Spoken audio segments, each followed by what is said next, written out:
Okay, I've done this demo video for two reasons. First is to show how collective management is important to the performance of your helicopter, and the second reason is to show that the sim can be a useful tool if you set it up properly. The model that I'm running here has been set up to mimic my real helicopter. I've reduced the cyclic response, set the motor down to 220 watts. It's running around 2700 RPMs. I've got the all-up weight around 800 grams. Most people's 450 helicopters are running around this weight. Mine's closer to like 730, but I just did this because that's how most people's are anyways. Okay, what I'm going to do through this video is go through a series of flips, loops, rolls, some high-speed banking turns, and some high stall turns.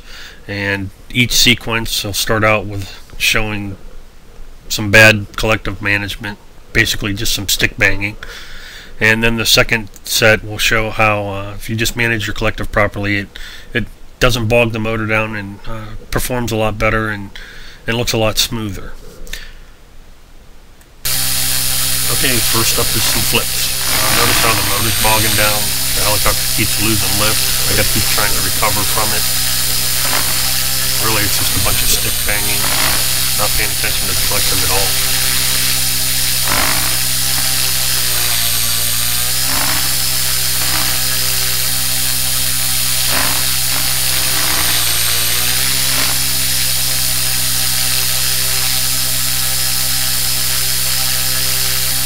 Alright, now for some flips with some better collective management. You're going to notice here I'm able to maintain my altitude a little better. They're more controlled. It doesn't look like it's jumping all over the sky. There's a couple of points where I hit the collective a little too hard to hear the motor bog down, but not near as severe. I'm not by far the best pilot. I'm still kind of learning, but this definitely should be able to show you the difference between bad and good collective management.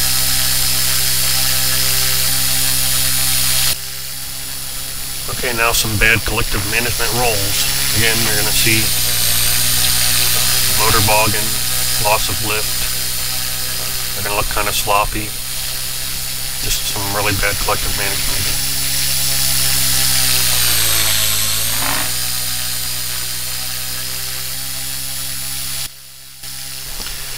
And now for some better collective managed rolls. Again, I'm still not the best pilot here. I'm still learning. So they're not the prettiest, but you'll get the idea.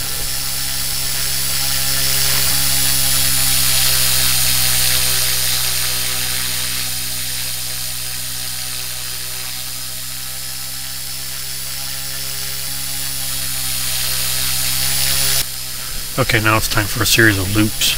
One thing that loops add into this is G's. The G's pull down on the aircraft pretty hard when you go into that ascent into the loop, and it really taxes your motor bad. This is one point where collective management really comes into play.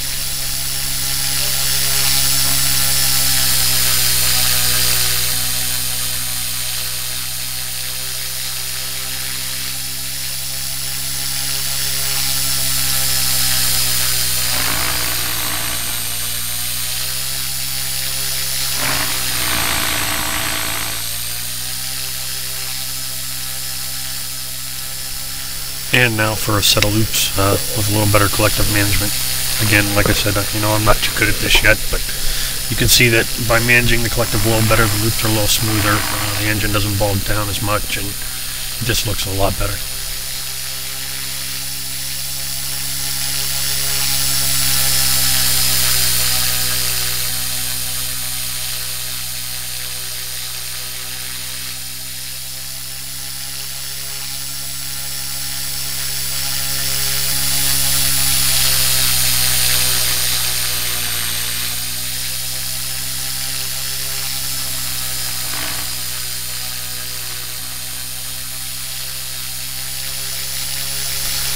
And now for some high stall turns.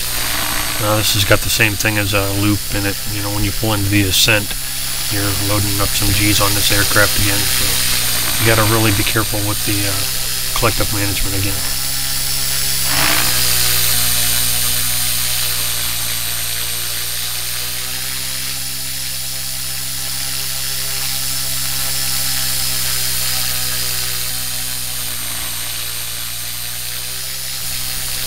and now some better managed stall turns.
And finally some high-speed circuits. And this is just like the loops. Instead of loading up the G's on it in the vertical, you do it in the horizontal. So again, you've got to be really good on the collective, make sure you're not loading that motor up too much, and just kind of keep it smooth and don't bog it down too bad.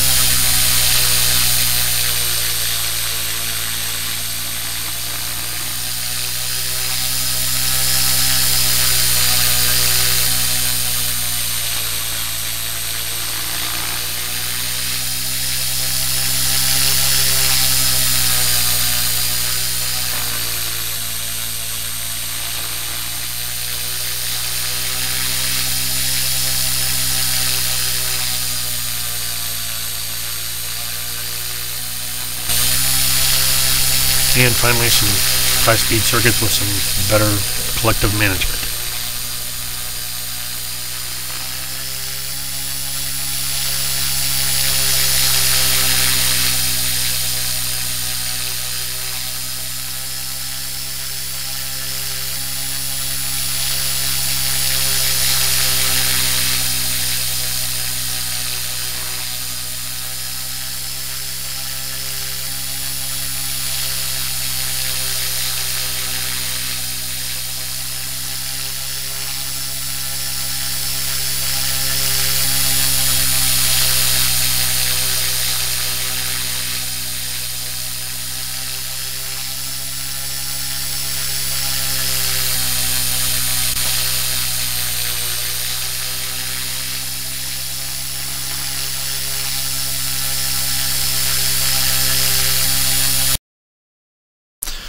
Well, I hope this demonstration helps some people.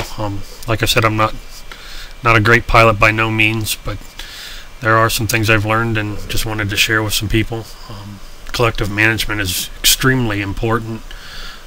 Even if you have high power motors, if you don't manage your collective properly, you're just going to start burning up speed controls, wasting motors, wasting out batteries, everything. I mean, it's just collective management is just very important.